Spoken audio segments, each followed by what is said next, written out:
اے دوست تجھے کیا معلوم بازار میں وہ کپڑا پہنچ چکا ہو جسے تیرا کفن بننا ہے. اے دوست تجھے کیا معلوم بازار میں وہ کپڑا پہنچ چکا ہو جسے تیرا کفن بننا ہے. انسان شادی بیاہ میں مشغول ہوتا ہے اور اس کو نہیں پتا ہوتا کہ قبر تم میں کفن کا کپڑا پہنچ چکا ہوتا ہے. اللہ اکبر کبیرہ. ایک آدمی کو دشمن نے قتل کیا اور نہر کے اندر ڈال دیا. کئی دن اس کی لاش نہر کے اندر ہی رہی تو پھول گئی. ایسی پھول گئی کہ جب اس کو نکالا گیا تو پتہ نہیں چلتا تھا کہ یہ کون ہے کون نہیں. پہچاننا مشکل تھا.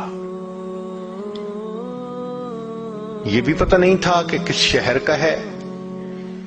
چنانچہ پولیس نے کاغذی کارروائی کر کے جو قریب بستی تھی اس کے عالم کو کہا کہ بھائی آخر مسلمان ہے، آپ اس کو نہلا دیں، کفنا دیں اور دفن کر دیں، ہمیں تو اس کے وارث کا کوئی پتہ نہیں. لو جی، امام صاحب نے بستی والوں کو کہا کہ لوگوں نہلا تو میں دوں گا، میرے پاس کفن کے پیسے تو نہیں ہیں، تو کفن کے پیسے دو.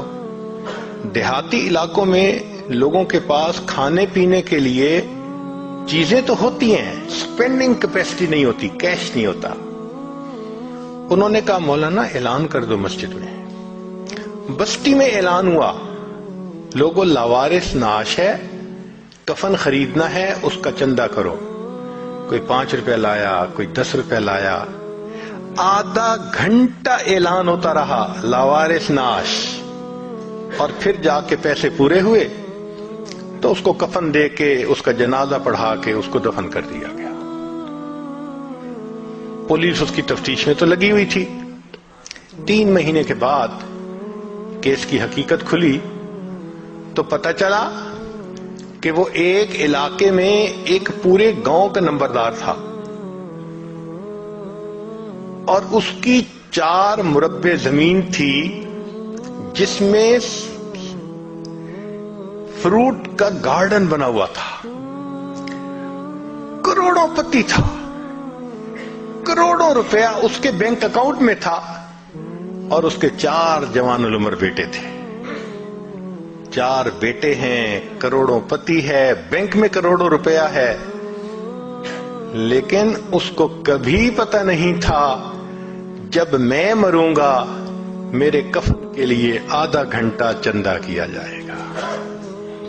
وارث مان نہ کری وارثاں دا، رب بے وارثا کر مارتا ہے. فرماتے ہیں کہ اے وارث تو اپنے وارثوں کا مان نہ کرنا، اللہ تعالیٰ کبھی کبھی بندے کو لاوارث کر کے مار دیا کرتے ہیں. کیا پتا کس حال میں موت آئے.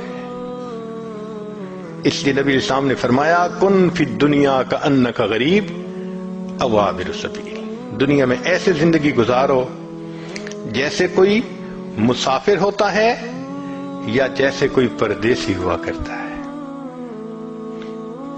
جو پردیسی ہوتے ہیں نا ان کے ذہن میں ہر وقت ہوتا ہے ہم نے واپس جانا ہے. ہم بھی یہاں پردیسی ہیں. ہر وقت یہ سوچ رہنی چاہیے کہ ایک دن ہم نے واپس اپنے وطن جنت جانا ہے. مگر غفلت آ جاتی ہے، اور غفلت بھی کیسی کہ بندے کو مرنا یاد ہی نہیں.